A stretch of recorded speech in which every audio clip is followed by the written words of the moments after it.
Alhamdulillah Alhamdulillahi Rabbil Alamin Alladhi anzala al-Qur'ana hudan lil muttaqin. Asyhadu an la ilaha illallah wahdahu la syarika lahul malikul haqqul mubin. Wa asyhadu anna Muhammadan abduhu wa rasuluhu sadiqul wa'dul amin. Allahumma salli wa sallim wa barik ala sayyidina wa maulana Muhammadin wa ala alihi wa sahbihi ajma'in, amma ba'du. Ma'asyiral muslimin, usikum wa iyaya bitaqwallah. Ittaqullaha haqqa tuqatih wa la tamutunna illa wa antum muslimun. Faqad qala Allah ta'ala fi kitabil karim, a'udzu billahi minasy syaithanir rajim. Bismillahirrahmanirrahim. Ya ayyuhalladzina amanu qu anfusakum wa ahlikum nara. Wa qala fa'aqim wajhaka lid-dini hanifa fitratallah allati fataran nasa 'alaiha. Ma'asyiral muslimin, sidang jamaah Jumat rahimakumullah, marilah kita senantiasa meningkatkan iman dan takwa kita kepada Allah. Hadirin, pasca Ramadan dan Idul Fitri tentunya masih dalam suasana penyampaian tahniah 1 Syawal 1444 Hijriah. Karenanya lewat mimbar yang mulia pada Jumat pertama di bulan Syawal ini, saya ucapkan taqabbalallahu minna wa minkum.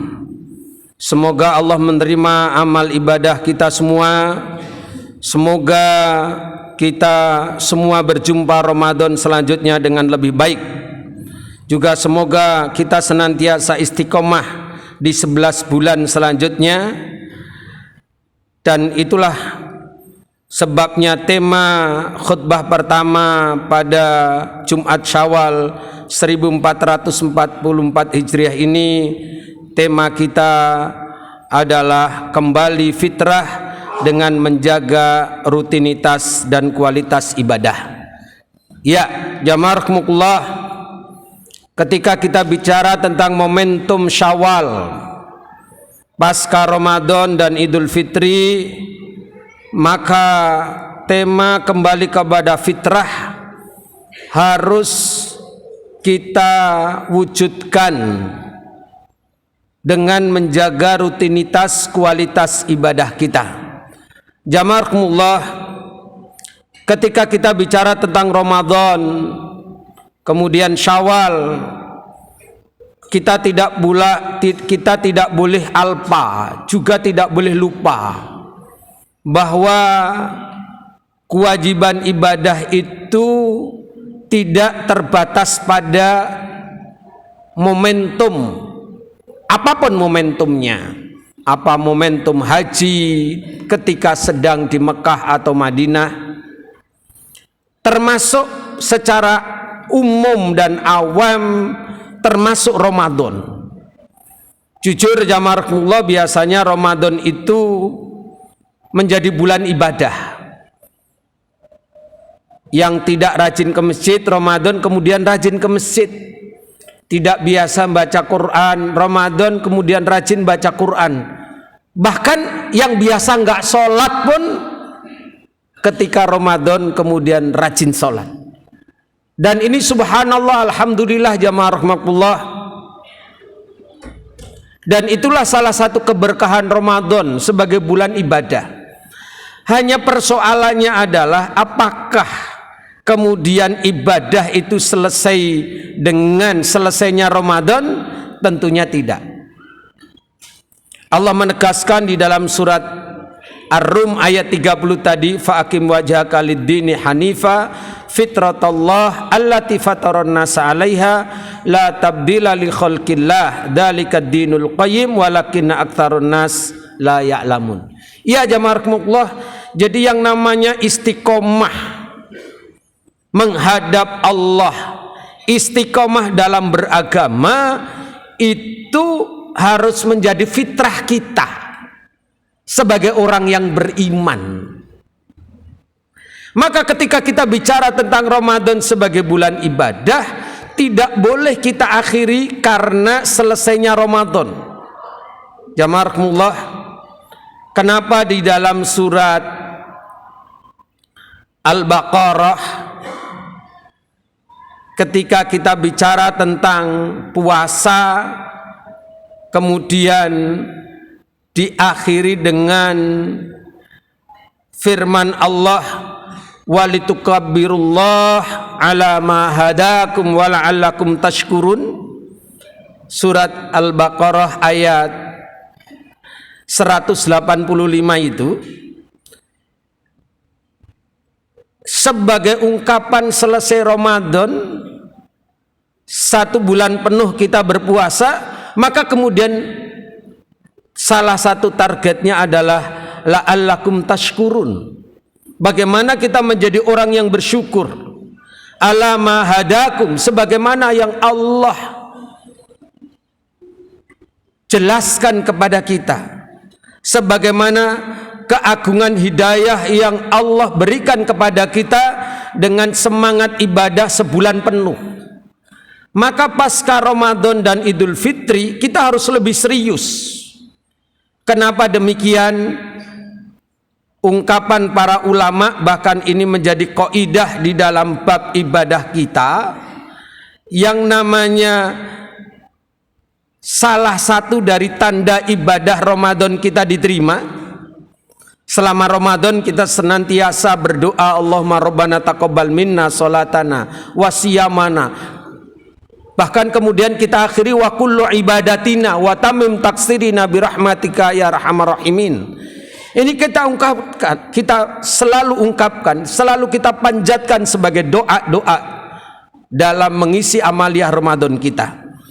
Nah, para ulama menegaskan ada kaidah, inna min alamati qabulil hasanah al hasanatu ba'daha. Inna min alamati qabulil ibadah al ibadah ba'daha. Sesungguhnya di antara tanda-tanda diterimanya kebaikan adalah kebaikan selanjutnya. Sesungguhnya di antara alamat tanda-tanda diterimanya ibadah adalah kemudian melaksanakan ibadah selanjutnya. Itulah sebabnya jamaah rahmatullah, kenapa pasca Ramadan dan Idul Fitri 30 hari 1 bulan Ramadan kemarin kita berpuasa, kemudian hadisnya sebagaimana yang disabdakan oleh Rasulullah SAW, hadis riwayat Imam Muslim nomor 1164 itu, man shoma ramadhana thumma atba'ahu sittan min syawal kana kasiyamid dahr. Maka kemudian diikuti dengan puasa yang 6 hari tadi. Saya ucapkan selamat kepada yang sudah menyelesaikannya, dan juga selamat bagi yang sudah memulainya, dan yang belum, mari semoga kita segera bisa memulai 6 hari di bulan Syawal, karena ini kelanjutan daripada amaliyah Ramadan yang sebagai tema tadi, kembali fitrah dengan menjaga rutinitas dan kualitas ibadah kita. Maka mari kita lanjutkan puasa sunnah, mari kita lanjutkan tilawah Quran kita, tetap kita lanjutkan qiyamul lail kita, tetap kita lanjutkan sedekah kita, tetap kita lanjutkan dzikir dan wirid-wirid harian kita.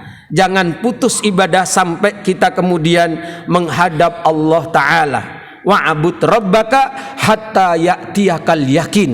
Begitu yang Allah firmankan di dalam Al-Quran. Ma'asyiral muslimin, sidang jamaah Jumat rahimakumullah, pendek kata, Ramadan boleh berakhir, tetapi ibadah tidak boleh berakhir. Maka kembali ke fitrah dengan menjaga rutinitas kualitas ibadah, menjaga rutinitas dan kualitas ibadah. Puasa-puasa sunnah mari kita lanjutkan, tilawah mari kita lanjutkan, salat mari kita lanjutkan. Jamaah, paling tidak dari mana kita akan memulai sebagai alamat, sebagai min alamati qabulil ibadah tadi. Paling tidak ketika kita bicara tentang ibadah sangat banyak. Tapi dari sekian banyak ibadah yang harus kita perhatikan dan harus kita utamakan, pasti harus sholat. Sholat jamaah. Karena apa? Jangan sampai kemudian rutinitas sholat kita kemudian berakhir dengan Ramadan. Jangan. Dalam hadis riwayat Imam Al-Bukhari nomor 553, bahwa tegas Rasulullah SAW menegaskan bahwa kita disuruh menyegerakan sholat kita. Kita disuruh menyegerakan sholat kita. Kenapa? Ketika kemudian kita abai dengan sholat, malas sholat, apalagi tidak mengerjakan sholat, hanya sholat asar saja kita tinggalkan dengan alasan kesibukan bekerja kita, maka semua pahala kebaikan kita terhapus. Itulah sebabnya jamaah rahimakumullah, maka paling tidak target kita pasca Ramadan dan Idul Fitri sholat. Dan sholat ini harus sesuai dengan sunnah. Dan sholat yang sesuai dengan sunnah itu adalah kita laksanakan dengan berjamaah di masjid. Jamaah rahimakumullah, surat Al-Baqarah ayat 152 itu menegaskan kepada kita bahwa sholat adalah ibadah yang pertama dan utama setelah dua kalimat syahadat. Ada satu janji yang benar-benar akan terbukti. Apa?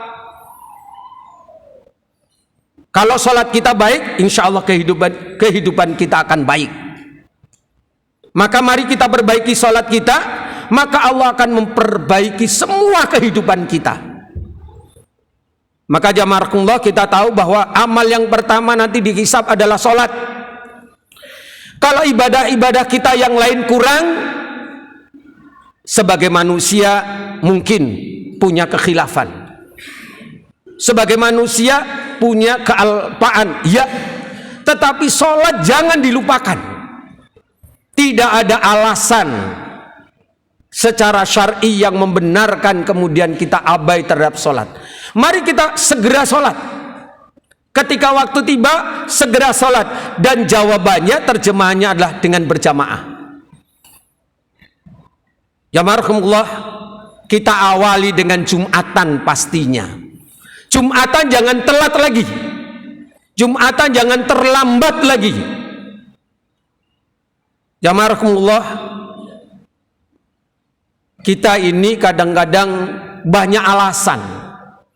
Ramadan kemarin kita tidak punya alasan tuh. Di masjid melulu, berjamaah terus. Jumatan sebelum jam 11 sudah tiba di masjid. Tapi kenapa baru Jumat pertama di bulan Syawal sudah terlambat lagi Jumatannya? Jamaah rahimakumullah, sebagai laki-laki itu mestinya sholatnya itu 5 waktu yang fardu itu di masjid. Maka ketika kita bicara tentang qad aflahal mu'minun alladzina hum fi sholatim khashi'un, itu sungguh beruntunglah orang-orang yang beriman. Itu siapa? Orang yang sholatnya khusyuk. Jamaah rahimakumullah, ketika kita bicara tentang sholat khusyuk, lama. Ini ada satu buku yang saya tulis, judulnya tentang sholat khusyuk sempurna dan diterima. Hampir 500 halaman. Lebih dari 500 dalil, baik Quran maupun hadisnya. Lama belajarnya. Dan saya berharap jamaah bisa membaca di rumah bersama keluarga. Kenapa jamaah? Sholatlah yang menjadi jawaban semua masalah. Kalau kehidupan kita banyak masalah, jangan sholat kita masih bermasalah. Sholat adalah nanti yang pertama dihisab. Nah, bagaimana cara sholat khusyuk sempurna dan diterima itu? Jalan pintasnya adalah sholat berjamaah di masjid bersama imam masjid kita. Itu jalan terbaik Dan itulah sebabnya kenapa Rasulullah SAW memberikan keteladanan. Rasulullah tidak pernah sekalipun meninggalkan sholat berjamaah di masjid. Jamaah, padahal Rasulullah itu adalah manusia yang dijamin semua dosanya Allah hapuskan. Manusia yang dijamin pertama masuk surga. Tetapi sholatnya selalu berjamaah di masjid dan tidak pernah terlambat.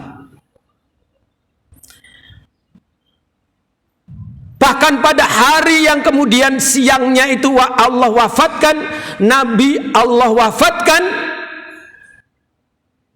subuhnya Rasulullah masih sholat berjamaah di masjid.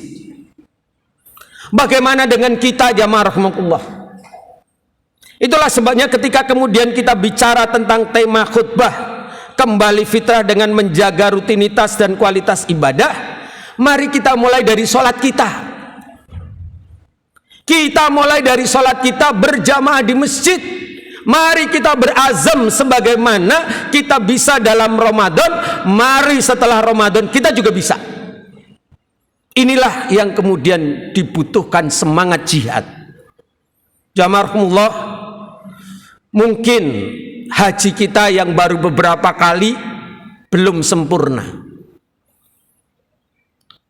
Mungkin umroh kita yang beberapa kali itu belum sempurna juga. Mungkin puasa kita juga belum sempurna juga.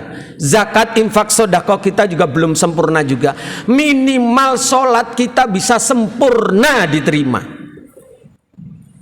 Dan caranya sholat berjamaah di masjid bersama imam. Itulah sebabnya Rasulullah SAW tegas bahwa sholat berjamaah itu jangan ditinggalkan. Maka yang namanya laki-laki itu mesti sholat berjamaah di masjid. Kalau mau disebut soleh, sebagus apapun sholat tapi di rumah tidak mengikuti sunnah. Sebaik apapun tetap tidak soleh, tetap disebut solihat seperti wanita. Karena memang yang sholat di rumah itu biasanya wanita, bukan laki-laki. Ma'asyiral muslimin sidang jamaah Jumat rahmatullah, mudah-mudahan tahun ini Ramadan kita menjadi Ramadan yang terbaik dan kita termasuk yang mendapat Lailatul Qadar. Dan salah satu bukti kita mendapat Lailatul Qadar adalah pasca Ramadan dan Idul Fitri kita bisa menjaga rutinitas dan kualitas ibadah kita. Amin. Aqulu qouli hadza wa astaghfirullah li wa lakum innahu wal ghafurur rahim.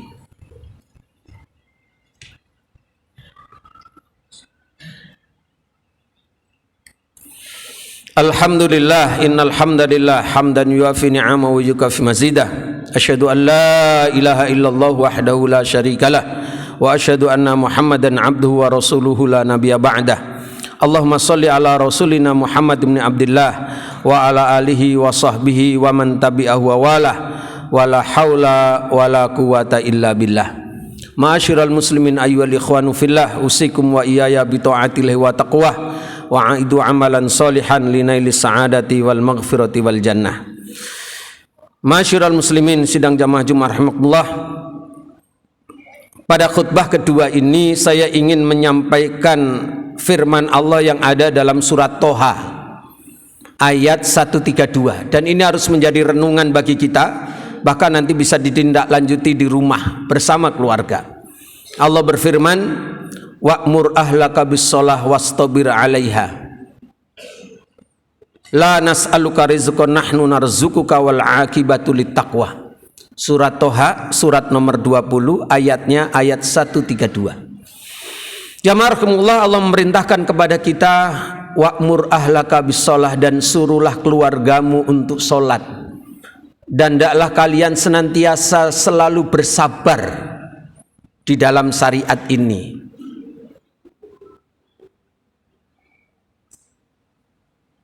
Kamilah yang memberi rezeki kepada kamu.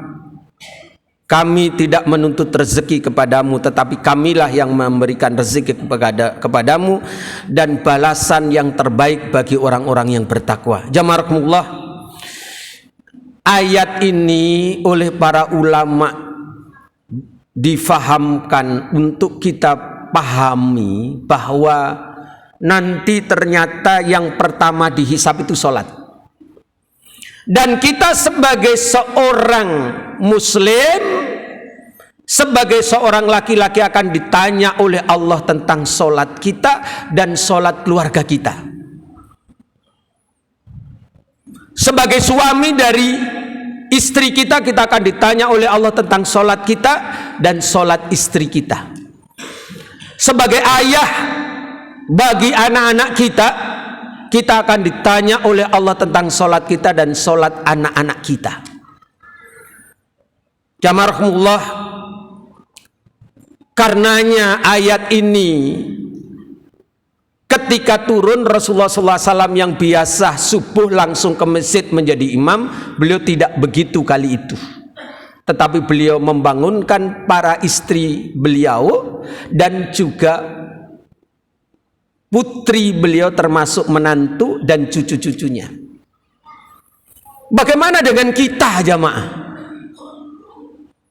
Ini kadang-kadang kita punya alasan, anak sudah gede, nggak usah disuruh sholat, masa sholat aja udah gede disuruh.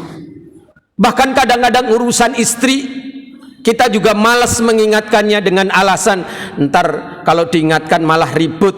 Jamaah rahimakumullah, belum terlambat untuk kita mengevaluasi sikap yang salah. Dan mari kita menuju yang benar itu bagaimana?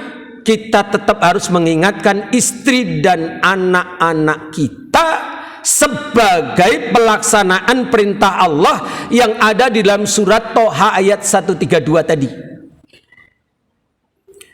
Bahkan kita diingatkan oleh hadis Nabi, salah satu syariat yang boleh dengan tegas, bahkan keras, bahkan harus memukul anak, urusan sholat.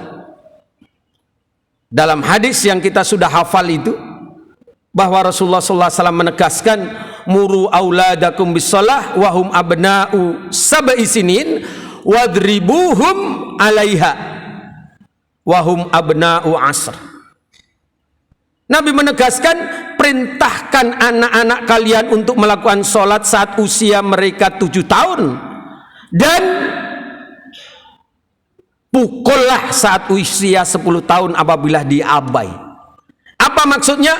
Berilah mereka peringatan keras kalau sudah 10 tahun tapi nggak mau sholat. Secara tekstual bahasa, satu-satunya syariat yang boleh dengan itu ketika diabaikan dengan memukul ketika mengabaikan sholat. Maka jamaah rahimahullah, inilah pertanggungjawaban kita sebagai orang tua terhadap anak-anak kita. Pertanggungjawaban kita terhadap keluarga kita, istri dan anak-anak kita. Jamaah rahimahullah, belum terlambat untuk mengevaluasi kewajiban ini.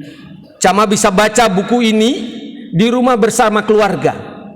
Paling tidak diamanahkan kepada keluarga, anak, mantu, cucu supaya dibaca.